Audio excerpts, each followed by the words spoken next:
NewGenGamers.com.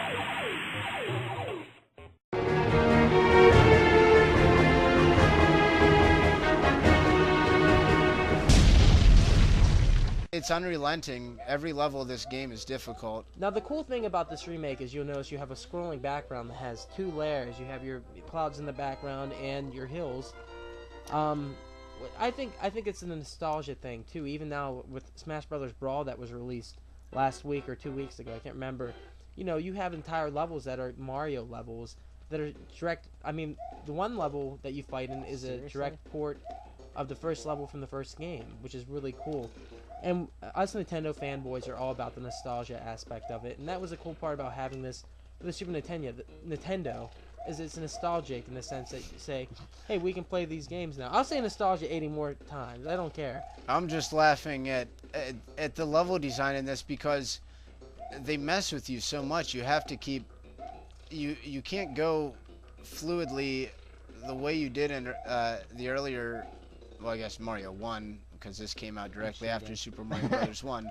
But you can do this cool stuff as well. And these were the interesting design aspects that Shigeru Miyamoto created, like running on top of the screen there. I don't know of any game that ever did something like that before Super Mario Bros. 1. And no, so this is actually, like a secret thing. I mean, this is actually a Famicom NES game that we're looking at, but you know, again, it's this been was retooled. Exactly. They threw in the bloopers in 1-3. And the cool part... in the air, nonetheless. Yeah, really. And so, this is beginning, like we said before, of seeing repackaging, which they've taken to the extreme now with the Virtual Console. You know, they know that people will pay to play these games, but they put 4 games on this compilation. Now you're paying what you paid for 4 games. Now you might pay for 1 game. So they've really got us by the balls in the sense that we will pay to Yeah, at least play the our Virtual past. Console's kind of cheap with the pricing. You get an NES game for $5. That's not bad. $6 for this one because it's from Japan. Yeah, and TurboGrafx games, which were a 16-bit system, were only $600. So it's not bad. As far as like the $40 Final Fantasy repackages, I don't know about that. Or you could just buy the actual classic version, you know. I think the original versions are always generally the best, but you know, like something like this was definitely a great It depends upgrade. on if you want it on that format or if you want to, you know, the graphical overhaul and to play it on your new system. I think that's kind of the appeal of the Virtual Console. At least my appeal on it is that I can just play it on my Wii and I don't need like 30 consoles cluttering up my house, you know? Yeah. So, is there anything else to say about this game, or should we move on? It's ridiculously hard. It is ridiculously hard. Ray hates it. Oh, come! He curses Ray it. will swear at it many times. I'm trying not to drop an F-bomb in Ray's this one, hell is but playing this game over and over again for eternity. This and the crappy PC version of Mario 1. And that one does not deserve mention. And this is why they didn't bring it. This is why they didn't bring it to America. They didn't think that we would be able to handle the challenge factor and still get into it.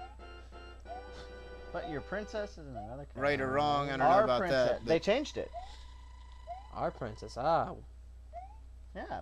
Alright, let's move on. She's not the princess, she's their princess. Yeah, she does.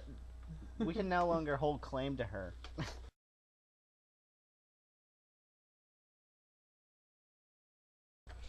Alright, everybody. Welcome back to Console Wars of the Past Part 3. Today we are taking on one of the most graphically intense games for the Super NES. Quit saying today, Ray. It's the same day. Star Fox. Well, they could be watching it on separate days. But we're playing. We need, you know, we're doing this all in one thing. We're looking at these systems as as you were there, sit down and play it kind of feel. So we're sitting down and doing a gamut of games here. We're on game number what? 7? 7. We're on number 7, hammering our way through the Super Nintendo. And so what is this? Star Fox. Star Fox. In case you've never played this classic. And I would suggest you play it if you've never played it before. This game Absolutely. is intense. This game holds up. It is tight. It is atmospheric as heck. It is just fun. Now, the cool thing about Star Fox is, to start off with a little bit of the gameplay aspect of it, it is a 3D version of all those cool asteroid games or Space Invaders or whatever, put in a cool realm. It's also got kind of the 3D feel, the retro feel that we all knew was coming our way, but this is one of the first games to actually use it. You also have Teammates, Slippy the Frog, which is probably the worst Nintendo character ever. One of up there with Tingle. Up there New Gen gamers. We hate Slippy. Most hated. Slippy is pointless character. A bad word. You also have Falco, which is pretty cool, and Peppy the Hare. Yeah, Falco and Peppy. Cool. Peppy's all right. You don't mind Peppy, no, but Slippy's a douche. He just needs to die. Anyhow, you have your teammates who can be attacked, and you have to save them, which was advanced further in the sequels. Yeah, they also help you, sort of. Yeah, this looks really good. Yeah, you know, you have some flanking. Oh, this game definitely Super holds Nintendo up. game. It holds yes, up. Ray, it's awesome. Let's talk about the chip they This use. is the Super FX chip's capability, man. Polygons. Look at this. I never played the original Star Fox. You never played this? You never played this? No. Okay, let him play this. Ray, play this. Play this. I played Star Fox 64. Oh, man, this is the best one. Whoa, what the hell did you do there? That was a bomb. It's up Now, the other cool thing is that you can get the bombs that Ray is using, which is all right. How do you fire like that? Okay. There you go. The cool thing, though, is when you go to outer space, you can also use an in the craft kind of view, which gives you kind of the crosshairs to shoot things with. It really immerses you even more in the game that is going on. Yeah, so this was a fairly early Super NES game, and just having polygons and being in a 3D world puts it leaps and bounds above a lot of what was out there. And as we spoke about before, this was using the Super FX chip, which allowed the Super NES to basically do more than it was intended to do, because the chip is built onto the cartridge. No additional hardware needed. The cartridges, I don't even think the games, I don't think they charged more at retail even. No. I think they were just regular retail games. So this was to kind of compete with the Sega CD and 32X stuff, and it was all done right on the cartridges. Now, there's a lot of levels in this game, and you could take different paths that would take you different places. There were also hidden aspects, such as in the asteroid field, you could shoot an asteroid with a face and go into kind of like a time warp, where you could find Fox's father, which is a part of the gameplay storyline where he was missing in action. Yeah, that's kind of a cool thing. And the other cool thing was Nintendo had a tie-in with the macaroni and cheese at the time, where on the back of the boxes they would have information such as that would explain hidden things in games. Right, yeah. The other cool thing is in the 64 title, you'll see a lot of these bad guys are reused or implemented differently. And Star Fox actually had a Star Fox 2 that was supposed to be released with Super Nintendo, to the point where I think Game Informer or EGM or some magazine that was kind of a magazine that looked at all aspects. I think the game was almost done. It was done to the point where they had a walkthrough for the first couple of levels.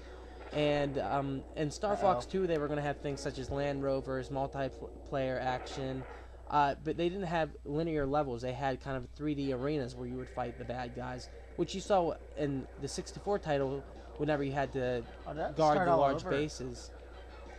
You'll notice like things such as like the shadow right there of the bad guys, which adds a lot of atmosphere. The music is very atmospheric. For being an early polygonal game, it did so many things right. Yeah, it doesn't really have textures on anything, but there is definitely some shading and a little bit of shadowing, which is enough to give you the atmosphere. It's not generic. You know, it doesn't feel generic like a lot of the early actual 3D games and 3D systems did. And almost sadly to say, the Star Fox series has become generic. I mean, the first game is probably the best in the series, and after that, as you went on, the 64 title is pretty good, but the GameCube titles aren't that well done. Adventures was alright.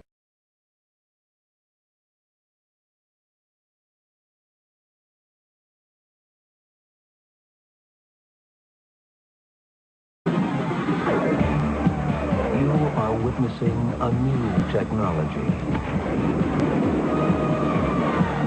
The first and only game powered by the Super FX microchip.